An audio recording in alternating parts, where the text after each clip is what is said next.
Good afternoon, ladies and gentlemen, and welcome to Plead Your Case. I am Meg Barry, the host for this episode, and on this episode, we're going to be doing our mini segment 5 for 5, and then we're going to deep dive into the MLB Playoffs and talk a little bit about the NHL and what to expect for the season. All that and more right here on Plead Your Case. Hey there, sports fans. You're watching another episode of Waynesburg University Community Television's only national sports debate show, Plead Your Case.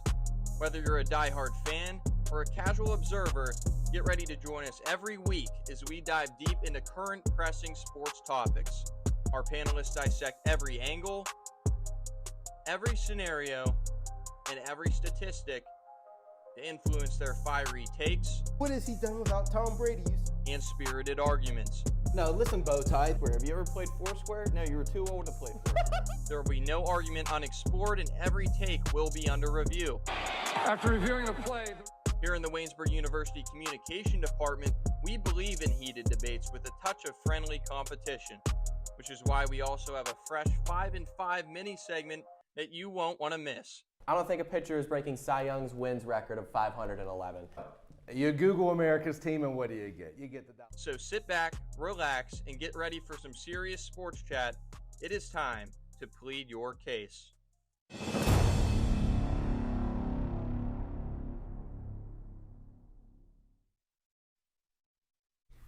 Good afternoon, ladies and gentlemen, and welcome into the first segment of Plead Your Case. And for this segment, we will be talking about all things MLB. Obviously, the MLB playoffs just recently started today, so we're going to be deep diving into that with our two panelists, Ethan Spozarski and Anthony DiFilippo. Thank you guys for joining me today. I really appreciate it. Excited to be here, Meg. Good. I'm happy you guys are here. So let's start things off right out of the bat. So, out of the wild card picks, who is going to move on from the first round? Ethan, we'll start with you. Would you like each game? Just Yeah, of course. Game by game? Yeah, All right, let's go so game by game. I have I originally had the Astros being the Tigers. They're currently playing right now, and Tigers are up 3-0. So that pick looks absolutely fantastic as of right now. For my next one, I have the Orioles over the Royals. For my following game after that, I have the Brewers over the Mets, and then I also have the Padres beating the Atlanta Braves. Ooh, I love that we're going to disagree on 3 out of the 4 picks here. This is awesome. My heart tells me to pick the Tigers, but history tells me to pick the Astros, and that's why I'm picking Houston in the first round matchup. I got the Royals over the Orioles. That's my favorite wild card series by far. It's the only one that I can guarantee will go 3 games. I've got the Mets over the Brewers. The Brewers lost to the Arizona Diamondbacks in the first round last year. It'll be the Mets this time around. 2-week NL Central. And then I got the Braves over the Padres. Interesting picks. Picking the teams that just played yesterday. I mean, the Braves are down. I don't think the Braves, no. No, they're down Chris Sale and their best player in Ronald Acuna. They're tired. They're They exhausted. just played 2 games. But hey, it's your picks. They've Your been more picks. consistent It's your all picks. season long. That's what It's I your think. picks. I have no opinion Jackson here. Merrill. So Jackson to move Merrill. on to the next question, who of those teams has the better starting pitchers? Anthony, we'll start with you for this question. I think it's no doubt the Philadelphia Phillies. They are the best team. Not out of those teams, but out of the teams in the playoffs, it's the Phillies. Out of the teams in the wild card round, I seriously think that the Royals have a shot to have the best rotation. They've got 3 good starting pitchers. They've got Cole Ragans, Michael Wacha, and Seth Lugo. None of those 3 pitchers started last year on the Royals roster. I think they are the best in the wild card round. If you're giving me playoff wide, it's Phillies. I mean, I was doing a little bit digging into this. As of right now, the Tigers look exceptional right now. I mean, you got Tariq Skubal as your starter. I'd argue, the only one who could compete is, Corbin Burns at this point, starter-wise. But if we're going bullpen and deeper than that, I agree. I like the Phillies. I also like the Orioles bullpen as well. The Orioles, just on top. You have 9 different players, you have, Corbin Burns really just leading the way. He averages almost 9 strikeouts per his 9 innings. He's just a sub under 3 ERA as well. And then on the Tigers side, 4 different pitchers right now have thrown 100-plus innings with 100-plus Ks and all 74 innings thrown there. They have consistency, and that's what you look for in these playoffs is depth. To me, who has the better depth to work deep? Because anyone can beat anyone on any given day. So if you're competing late, who's going to have that depth to step up? Because if you're in Game 3, you're going to be down a good bit of guys because you may have pitched your best type of guys earlier on in that matchup. Yeah, and that's a really good point that you bring up. You have to have the depth because if you don't, you're gonna lose. It's as simple as that. These 3-game series, they're long, they're intense, and you have to have the athletes to compete and to put your best foot forward. But Anthony, you mentioned the Diamondbacks. Obviously, they're unfortunately not in it this year due to the doubleheader tie that we had yesterday. So, looking at how they performed last year, which of the teams that are in it this year do you think will have an amazing run like the Diamondbacks had last year? Well, I think you could probably tell from my first little bit there. I got the Royals going all the way to the World Series this year, like the Diamondbacks did last year. I loved the moves they made this offseason. Like I mentioned, the 3 pitchers, Reagans, Waka, and Lugo, and then Hunter Renfroe they got last year. Not to mention Bobby Witt. They have an MVP caliber player on their team. Signed a 14-year, $380 million deal last year. They've been fantastic all season long. They've been sneaky, not talked about nationally, and I think they're going all the way to the World Series. I'm gonna agree here with Anthony over here. I really like the Royals, but here's my thing though. Here's my thing. If you lose Bobby Witt, that changes drastically because think about it. Bobby Witt leads in every pretty much major category: batting average, home runs, RBI, on base percentage, and hits leader for the team. He leads. You take him out of that equation, that changes things up a little bit. So, I mean, if there's anyone who's the underdog right now, I think the Royals fit there. I mean, the Royals, they won a pennant in 2015. That was the last time they won, which, I mean, doesn't put a lot of pressure on you because there are teams who haven't. He also has them losing in the first round, by the way. I do. No, I do. But that's part of it. But I mean, but they still have a chance. I mean, just because I don't personally think, but I don't think they move on. They still have a chance. I mean, you still have Bobby Witt because if Aaron Judge isn't in the AL, Bobby Witt arguably hold on. Be there. Let's run it back. You think they're the underdogs who are gonna have a great run as the Diamondbacks did? Yes, but losing the first round. Who do you have them losing to in the first round? Well, it's the Orioles. Well, it's the Orioles. So you have them losing yes. to the Orioles. Yeah. So you think the Orioles' depth is better than? Yes, I think the Orioles' depth is better than the Royals. But I think the Royals have a chance to play. I mean, well, he also brought up the fact that the Detroit Tigers' rotation is really good when really all they have is Tariq Skubal when you look at it. I mean, look at it right here. 4 different pitchers, 100+ innings with 100+ strikeouts and 74 innings pitched too. What pitchers? What are their names? Who are they? I mean, if you have hitters. They don't have hitters either, the Tigers. So they're up 3-0 right now as we say this. We're saying they are indeed up 3-0. They're shutting out the Astros. Good thing it's a three game series, and that's why it's a 3-game series now. By the way. Yeah, they did change that rule. Yeah. For those of you who are unaware, they did change that rule from last year. So yes, correct. Interesting takes. I like your guys' feedback on all of that. But let's step away from the playoffs and leading into the World Series, and let's talk about the Athletics. So the A's played their last game in the Coliseum. They're picking up and they're moving to Vegas with all the other sports teams and professional leagues. But how do we feel about this? Can the stadium be used for anything? Do we think that it can be renovated? I was talking to Joey Chirillo, who will be on later, about possibly using it for the Olympics because obviously Oakland is not much further than LA, and the Olympics are going to be in LA in 2028. So how do we feel about the move, and is there anything that they can do with this stadium? I'll start with you first, Ethan. I mean, there's definitely some purpose. I don't know for how long, the longevity. I know we know the Olympics are coming out there, towards Los Angeles, and I know Oakland and LA are fairly close. Not everything can fit in LA at once. California is a very big state, but I really don't see too long of a purpose. After the Olympics, I'd consider tearing it down, trying to think of, what's next. As of moving on for, the A's, it's a business decision. Everyone's been moving out of Oakland the last few years. It's become a place where no one wants to play anymore. Golden State left, Raiders left, and now we're seeing the A's are officially leaving too. So I think it's a business decision, and I don't think it's a bad one at that. Well, I know I heard their broadcast say they're going to have some soccer games there in the near future. So they are going to have some kind of purpose with it. Spose, I kind of agree with you. I think they could end up tearing it down at some point. It's an incredibly old stadium. Yes, it has a lot of history with it, but once soccer's done or whatever they're going to have, once it's done with, it's done. Yeah, I think I agree with you guys there. It's really old, and although it would be really awesome if they could keep it alive for the next 4 years to use it in the Olympics because of the historical factor behind it, I just don't know if that's doable because when you have to, take care of things, that costs money. And obviously, as Ethan already said, it's a business. They're moving for the pure reason of money, and nobody wants to be in Oakland anymore. So I don't know if we're going to be able to keep it alive all the way through the next Summer Olympics in the United States, but I guess we'll see.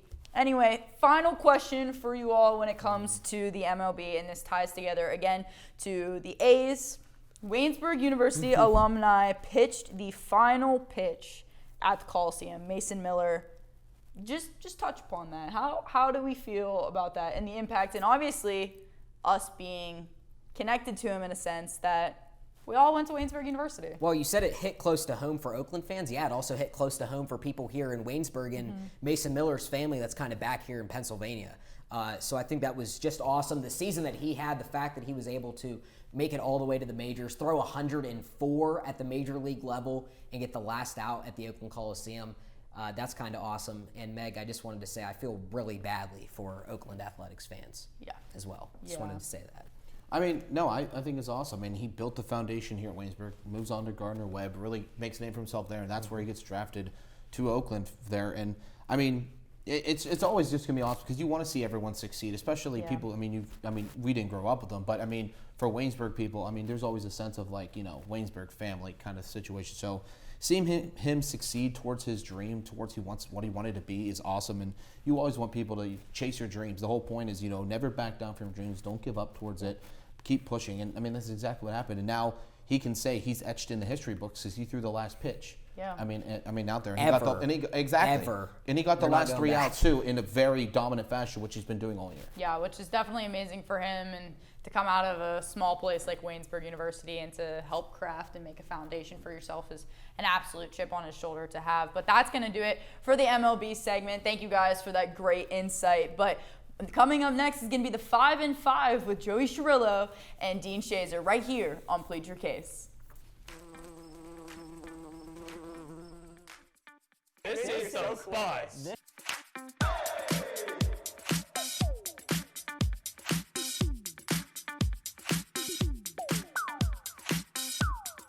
Cornucopia.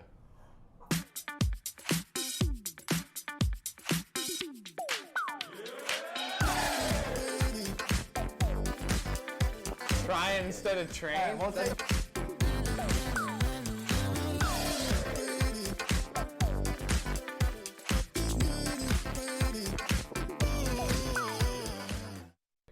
I love this show.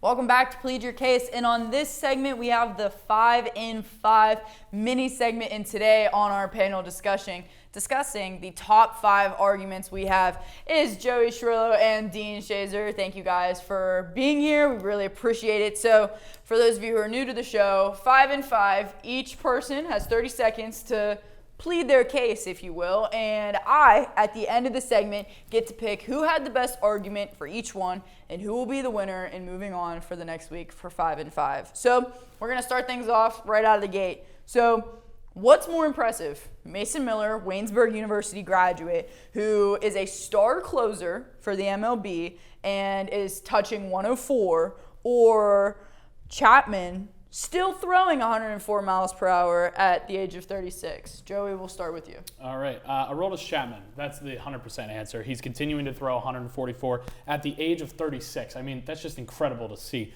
And, of course, Miller is one of a kind, but in this case, he is not. Anyone has gone from the bottom to the top, and that is not new that we've seen. But at this point, Chapman continues to put in the work, and he's continuing to pay off with that. It's Chapman all the way. An ERA below just 4 with 98 strikeouts is going to put you on the map, especially as a reliever when you average over a strikeout per game. Aroldis Chapman has been doing this for 15 years at least, because the last 15 years, Aroldis Chapman has the hardest thrown ball in the MLB. You see young pitchers with higher velocity now more and more. It comes with arm injuries. We've seen that increase over the past decade and a half or so. With younger talents becomes more velocity, and these pitchers, 104 is not. It's very impressive. So you're but cut every off. single guy's You're cut off. But who are you picking? Aroldis Chapman. All right. Okay. Perfect. So next question here is, Is it over for the Bengals? Is it over for the Bengals? This has been a hot topic recently on the floor, but Dean, we'll start with you for this first 30 seconds. Not at all. It's not over for Joe Burrow, Joe Shiesty, Joe Cool, whatever they call him in Cincinnati. Joe Burrow in the Cincinnati Bengals just put up 67 points over the last 2 games. Unfortunately, one they lost 33 to the Commanders, 38-33. Their defense can't stop anything. But if you have a healthy Joe Burrow and a healthy Jamar Chase, this team will succeed. Okay. I'm going to say no. I'm going to agree with you here, Dean. Starting 0-3 is not something to press the panic button over yet, and that's not really for any team within the NFL right now. But especially for this team, there were some offseason struggles that came with that wide receiver position. So I think right now they just need to focus on the trust and stability within the team, and then at one point they will get right back into it. They already got one win. They're going to continue from here on out. Okay, perfect. And then moving on to the third question here. Obviously, Sidney Crosby, Sid the Kid, Pittsburgh legend, has re-signed with the Penguins for an average salary of $8.7 million a year. So if you were Sid, put yourself into his shoes, would you re-sign to stay with the Penguins for less? Or for the superstition of his 87 jersey number, would you take the bigger contract if it were available? Joey? I mean, I'm taking this $8.7 million deal. I mean, it's not that bad. Sure, if you want to say it's the superstition, go ahead, but I'm not going to agree with you on that. He wants to retire a Penguin, and so does the city of Pittsburgh. They want to see him retire that. And I think he just wants a Stanley Cup. He wants another one. He doesn't care about the money as much. And so I think the biggest thing that he's thinking of is that I'm giving more money to the front office so that way they can be able to get me to that point so we can win one more and to have that chance to get it one last time before Crosby, Malkin, Letang, all of them go on. You're cut off. Every single Sidney Crosby contract that we've seen over the last 10 plus years as Pittsburgh Penguins fans has been that $8.7 million staple. That $8.7 million was worth a lot more 10 years ago than it is today. Yeah. If I'm Sidney Crosby, I look at the state of the franchise and it's depleting. The Penguins are on a decline. I'm taking my money and getting as much as I can. I understand being the ultimate team guy, being so superstitious. There's not a guy in hockey like Sidney Crosby when it comes to being a great teammate, a great leader, and a great person. Cut off. Good. You guys are doing great here, especially with the time. I'm very impressed with you two right now. But so now for the fourth question. Slay. Will the way the Pirates handled the Rowdy Tellez contract situation with his bonus money influence free agents and desires to come to Pittsburgh? I'll start here. Yeah. Yes, it will absolutely affect it, and no, it won't affect it any differently than it has since Bob Nutting has been the owner of the Pittsburgh Pirates. The Pittsburgh Pirates have been a laughingstock ever since that phantom 3-year playoff run from 2013 to 2015. They had a good squad. They did the right things with young guys, and they haven't been able to do it. So, yes, it's going to play a factor, but is it going to play a bigger factor than the Pirates already are in being a laughingstock? Yeah. No, it won't. That's all for you. Go ahead, Joey. 100%. I mean, the chances have been slim already, and they're just going to continue to get slimmer. Anybody with talent is not even going to come to this team. I wouldn't come to this team, and I don't even have talent. I would not do it. Because Bob Nutting doesn't want to give a few $1,000s away, and he wants to continue to make his $70 million a year. Congratulations, buddy. You've done it for so long. It is just sad to see a franchise like this continue to do that, and for the MLB to just let it happen. I think someone needs to, at some point, step in and just tell him, knock it off. All right. Now that comes down to the last question. I'm going to be honest, guys. You guys are making this choice a little difficult for me, but fifth and final question, and I won't lie to you guys. It's coming down to this. Coming down to this for you two. Is Andrew McCutchen's time in Pittsburgh over, or will he come back to play for another season? No. Pittsburgh loves him. That's the biggest thing here. Pittsburgh loves him. And you know what Bob Nutting loves? Money. And you know what comes with money? Advertisements. And you know what comes with advertisements? One of the most favorite players in all of Pittsburgh, and that is Andrew McCutchen. So at this point, Nutting's going to give him the bottom line contract, and he's just going to advertise the heck out of him, and Bob Nutting's going to continue to make money. So why would you say no to that? I wouldn't. Not only does Pittsburgh love Andrew McCutchen, you bring up a great point. Andrew McCutchen loves Pittsburgh. He came back here for a reason after multiple stints with different teams, such as the Yankees, the Giants, to name a few. I forget, he was with a few different teams during that era.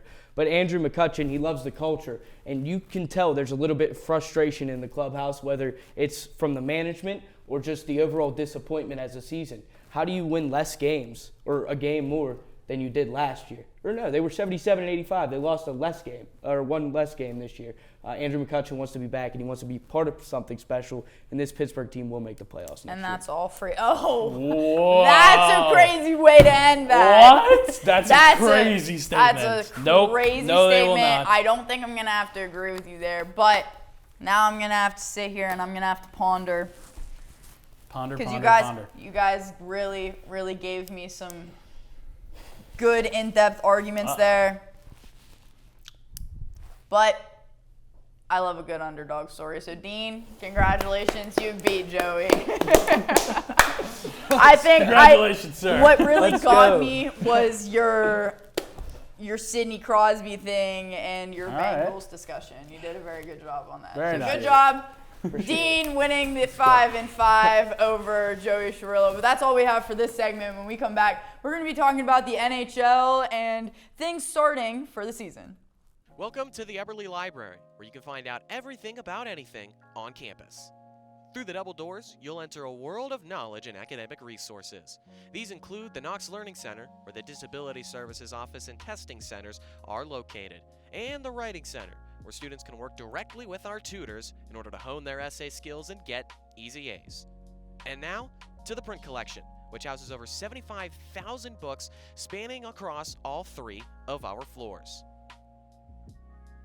And if you're looking for truly a peaceful place to read, we also have the Stover Center for Constitutional Studies, with various nooks and crannies for students to hide away in with a good book. And if you need to print out something for your next class, head on to the 3rd floor at the Eberly Library. Welcome back to Plead Your Case, and here on our final segment we have our original panelists, and we are going to be talking about the NHL, and who else to talk about it except for these two? They are NHL fanatics. So real quick, we're going to go over this graphic that's on screen. The first box is the top conference for the East. The second box, going from top to bottom, is the Western Conference, their top picks for that. Who are the sleepers? Which teams are sleepers in each conference? The early picks to win the Stanley Cup is the next box. The first box with a headshot is MVP of the league, and the final box is sleeper players of the league. So that is what we will be discussing for this segment. So let's start things off. Ethan, I'm going to go with you first. Who are the top preseason teams for the Eastern Conference? I think Anthony can agree with me to an extent because we have them in our Stanley Cup final. I think the New York Rangers, you got to put them up there. They returned their core guys that really contributed. You still have Igor Shesterkin, who had a bit of a slow start to start last year, but he really finished strong and proved himself in certain moments. I think more of it was as a team aspect of why they lost and got knocked out of the playoffs more than anyone specific. I also like your Florida pick. The only reason I personally didn't go Florida is I don't know. I'm kind of scared of some of the pieces they lost, how they're going to hold up. I still have high faith in them. I think Florida's still definitely a top 3 team in the East. There's not even a doubt about it in my mind. But for the Eastern Conference, me picking the Rangers, keep your core, have your great goaltender. You also have a really good backup in Jonathan Quick. So, I'm a fan of it. Yeah, I don't know when the last time I've seen a team win their conference and then also go to the Cup, and you've got it in both the Eastern and Western Conference scenarios. I don't think Florida will go deep in the playoffs like you mentioned. They had a lot of depth pieces leave this past offseason. Colorado is just a powerhouse team. They're getting a lot of guys back this year. They already have a lot of power, so that's why I have them leading the West. The only reason I'm a little hesitant on Colorado is health and injury. I mean, we've seen some of these key guys at key moments last year just get hurt.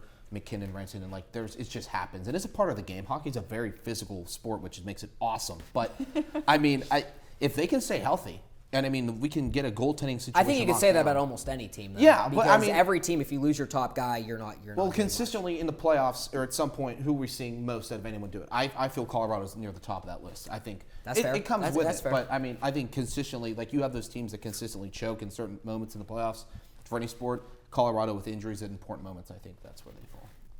That's interesting. You guys got into it a little bit there. I was a little nervous at first, but it's okay. Oh, Meg, it'll get We much kept worse. it- I promise. I saw that kept- graphic. We kept it calm. We kept it calm. So we're going to move into now, you guys answered Eastern and Western, correct? So now yes. we're going to move into it as to who are the sleepers for each conference. We'll go one at a time. Anthony came in with an Peacefully, agenda today. peacefully. He came in with an agenda with my head on it. Peacefully, we will go one at a time.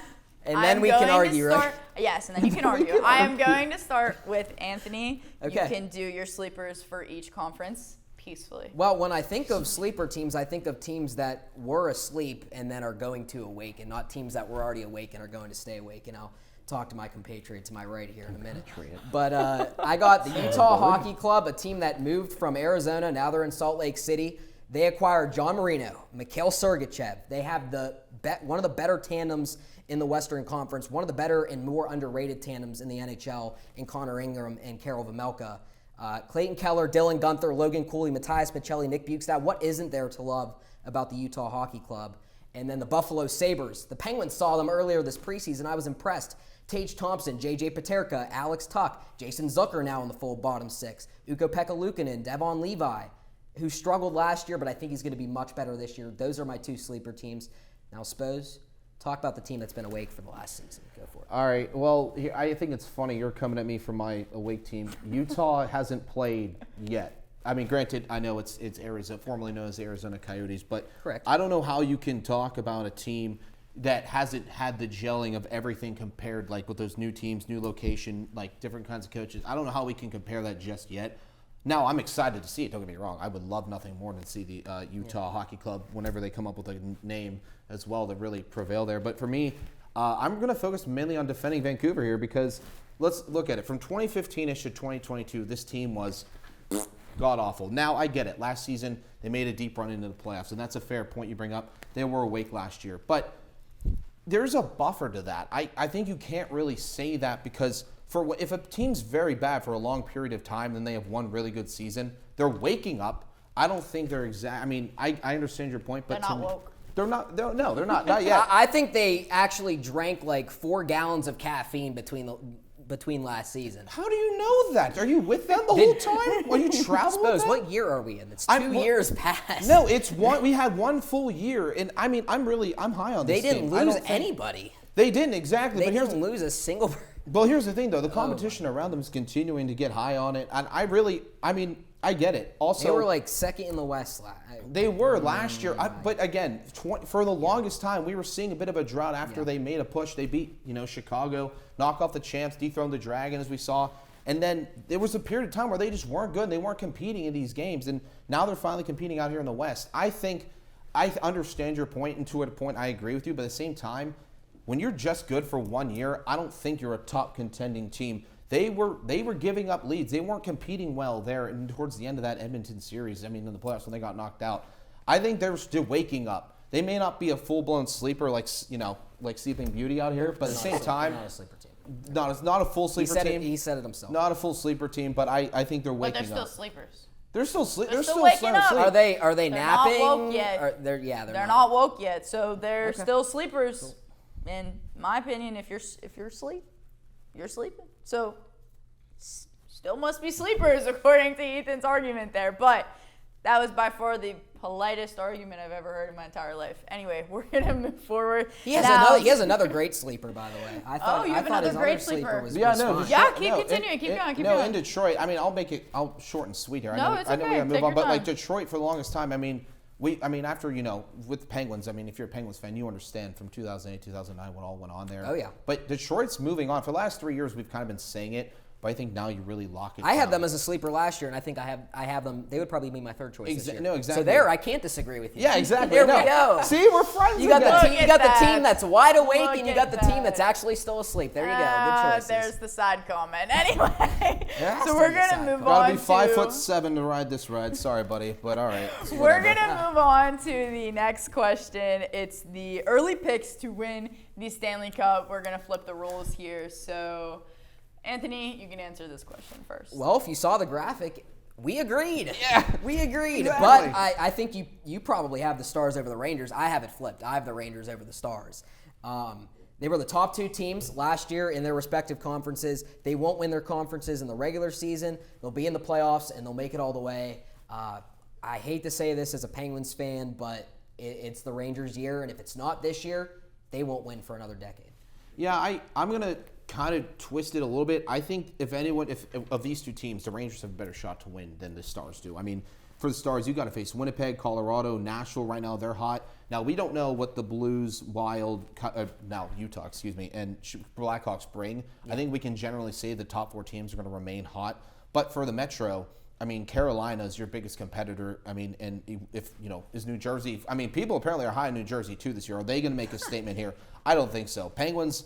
What's the opposite of a sleeper? Because that's what New Jersey is for me. Yeah, this year, they're dead. They're dead. Period. End.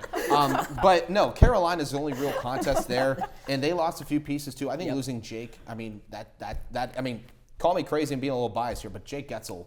Big piece. You lose him, that stinks. And Tampa Bay is going to have a big advantage. The Metro might be one of the softer divisions overall. Exactly. Because I think the NHL has really high talent right now. But when you look at the 4 conferences, the Metros might be the softest. Yeah, no. And easiest to win. Exactly. Rangers kept, and I mentioned earlier, they kept their key players, those top 6. That's exactly what you need to build a foundation. Yep. You have a great guy in Igor who's consistently good every year, making us wonder why we chose our life choices because he's that good. But I mean, Dallas, Jake Onger, I have his jersey. I'm one of his biggest fans. I think he's a young and talented goaltender. Whose jersey don't you have? That's a great question. I have people asking me to borrow my jerseys, but for Jake, I mean, he's really building up. I mean, I have his stats right here for you. 35 and 14 last year, 2.72 goals allowed. His save percentage, almost 91. I mean, 5 and above. We'll give it a shove here. I mean, and he only allowed 140 goals all last year. He was the top member, in the goaltending category. I think he's rising really well. I think building up, and I think also what we're going to talk about next with some of our with one of my sleeper players, I think bringing him up too will add a bit of my point. Now, again, the Stars did lose Joe Pavelski. I understand that's pretty big. Joe was a key piece to it. Granted, he was in the later part of his career, but I'm high on the Stars here to rebound. Even if they're a wild card team or second or third in their division, I think they could definitely make a mark for themselves, and they have to. But that's here nor there. Okay. That was a lot of details. I'm happy you went that deep into I have it. no more side comments on that one, actually. Hey, we agree on that one, so that's great. That's awesome. Agreement's cool. Not for this show, though, but good agreement. Anyway, we won't have agreements. So I'm going to clump these last 2 questions together so that we finish off the graphic that I explained earlier. So I'm going to start with Ethan here to explain your decision. So MVP of the league and your sleeper players.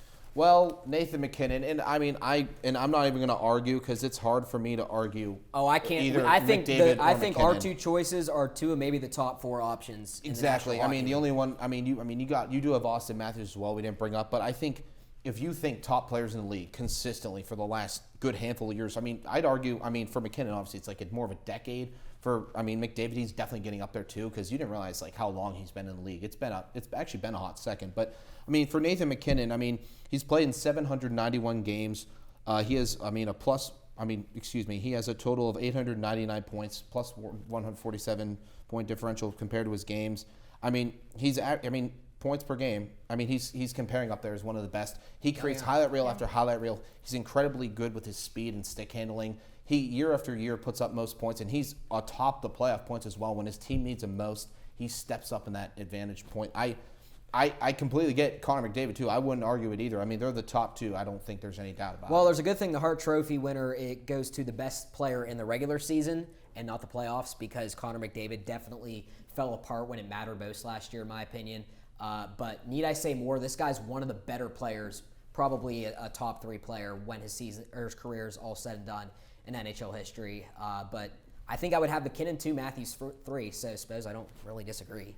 No. Yeah. So what about sleepers? Sleepers? Go ahead, Flip. I'll let you go first. Okay, so whenever I think of sleepers, I feel like it's wrong to not pick a player from the Penguins. And a guy they acquired this past offseason was Cody Glass. 35 points in 72 games now. I get that was 2 years ago and whatever, but he's a great forechecker. We've seen that at the beginning of the preseason here. He skates hard towards the net. I love a guy who knows where the net is, unlike a guy like Evgeny Malkin or a guy like Kasperi Kapanen. So Cody Glass is just more of a knock towards Kapanen than Malkin there, but yeah, Cody Glass. Oh, is my no sleeper. one appreciates a knock more to that guy than me. I mean, it blows my mind. I mean, how many Penguin games takes. have we watched? Let's bring up Vancouver again, guys. We're sitting from the top while we're looking down. Oh, Kasperi, there's the net. What are you doing? Why'd you go past the net? It's unfortunate, but for me, Matt Duchene, he changed his team. It was hot and cold over, in Nashville last year. Kind of started to heat up a little bit, and I think it really transitions. I mean, last year he played in 80 of the 82 games. He had 65 points. You love picking things that people that were good last year, teams that were good last year. Well, no, I think you got it. Again, the transition. I mean, they're not all the way there. They're not Steph Curry. napping, people. They're napping. I- They're not fully awake yet. They're napping. What does that even mean? I don't. All right. So when Cody Glass, I'm excited too. I want nothing more than the Penguins to succeed. But overall, this team, I'm nervous. I really am. Shout out Tyler Aaron, by the way. My second pick would be Anthony Beauvillier. Yeah. No. I think the Penguins really just. I'd love to see their depth step up and their acquisitions. With Dubas, who Dubas is bringing in, or is it going to actually push the team forward? I don't know. I would love to see some other moves, but at the same time, it is what it is. I think we picked some pretty good guys. Matt Duchene, he's waking up. I think, again, since Anthony likes to bring it up, Vancouver, it's waking up. I think there's that time period. You brought up Cody Glasses 2 years ago, being significant. If we're talking about a waking up period or doing that, I think that's. I'm probably asleep on the panel here right now, but I'm not a sleeper. I'm awake. So. Okay. All right. But are you a topper? Are you a topper? That's the real question. Anyway, thank you guys so much for tuning in to Plead Your Case this week. You can tune in every week. Look on our YouTube page at WCTV for more episodes of Plead Your Case. Thank you so much for tuning in, and have a great day.